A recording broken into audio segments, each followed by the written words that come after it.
पहली बात तो समझ लो, हमारी प्रगति को हमारा प्रारब्ध रोक सकता है, दूसरा कोई नहीं। हमारा कर्म जो पूर्व का बिगड़ा हुआ है वही हमारी उन्नति को रोक सकता है, दूसरा विश्व में कोई पैदा नहीं हुआ कि हमारी उन्नति को रोक सके। हमारा कर्म ही हमें बाधा पहुंचाता है।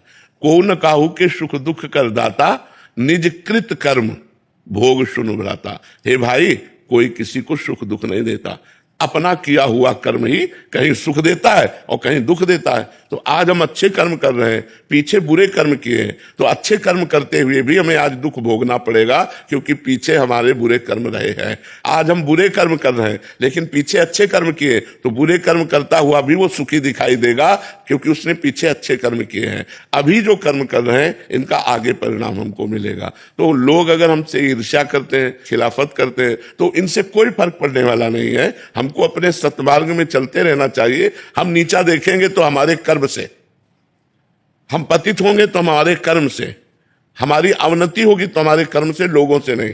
ये पक्का विश्वास समझ लो। लोग चाहते एक तरफ हो जाए, आप एक तरफ हो जाए, और यदि आपका प्रारब्ध जोरदार है, आपके आचरण पवित्र हैं, आपका भजन जोरदार, तो आप पार हो जाएंगे, आप अकेले जीत जाएंगे।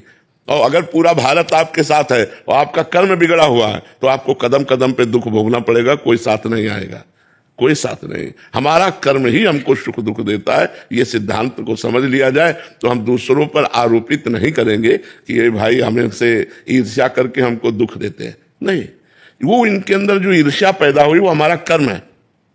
इनको जो हमारे को दुख देने की भावना पैदा हुई वो हमारा कर्म इनके अंदर बैठकर हमको दुख भोगवा रहा है। तो हमको दुख भोग लेना चाहिए और नाम जप करके आगे बढ़ जाना चाहिए। अगर हम उनका विरोध करते तो नया कर्म बन जाएगा।